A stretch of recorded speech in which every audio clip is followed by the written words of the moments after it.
অসাধারণ দুইটা রেসিপি নিয়ে আজকেরও আপনাদের সামনে হাজির হলাম। আসসালামু আলাইকুম গাইস, কেমন আছেন সবাই? আমরা ভালো আছি।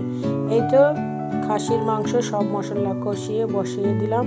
তারপরে নান রুটি বানানোর জন্য 3 কাপ ময়দা, 1 চামচ সিস্ট, পরিমাণ মতো লবণ এবং 1 চামচ ঘি গরম করে ঠান্ডা করে দিয়ে নিলাম। এরপরে এটা হাত দিয়ে সুন্দর করে মেখে নেব। তারপরে আস্তে আস্তে পানি দিয়ে ময়দার খামিটা তৈরি করে নেব। আপনারা চাইলে এটা আটা দিয়েও করতে পারেন। আমার বাসায় ময়দা ছিল তাই আমি ময়দা দিয়ে করে নিলাম। এখন আটার খামিটা 1 ঘন্টা রেস্টে রেখে দিলাম।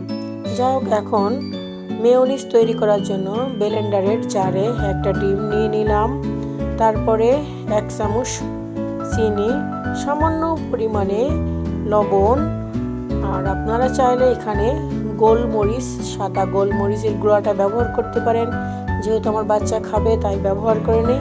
আমি এখানে 1 কাপ তেল দিয়েছিলাম, সয়াবিন তেল। তবে তেলগুলো একসাথে দিইনি, অল্প পরিমাণে দিয়ে ব্লেন্ড করে নিয়েছিলাম।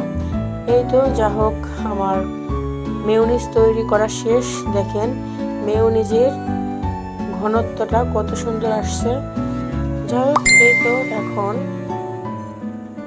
আমি খাসির মাংসটা কষানো শেষ। এখানে আলু দিয়ে আরেকটু কষিয়ে রান্না করার জন্য পরিমাণ মতন পানি দিয়ে দিলাম। মাংসটাও রান্না করা শেষ। উপর থেকে একটু জিরা গুঁড়ো দিয়ে দিলাম। দেখেন মাংসের কালারটা কত সুন্দর আসছে। আমি একটু ঝাল ঝাল করে মাংসটা রান্না করেছিলাম। এটা ছিল আমার খাসির মাংসের ফাইনাল লুক।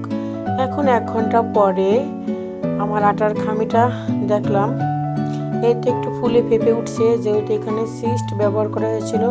এখন যে কয়টা নান রুটি তৈরি করব সেই কয়টা গোল এভাবে তৈরি করে নিলাম। তারপরে এগুলো রুটি বেলে নিলাম একটু মোটা মোটা করে, যেহেতু নান রুটি। তারপরে এই তো আমি এখন চুলার উপরে এগুলো আস্তে আস্তে ছেঁকে নিচ্ছি। এগুলো একটু সময় নিয়ে ছাকতে হবে।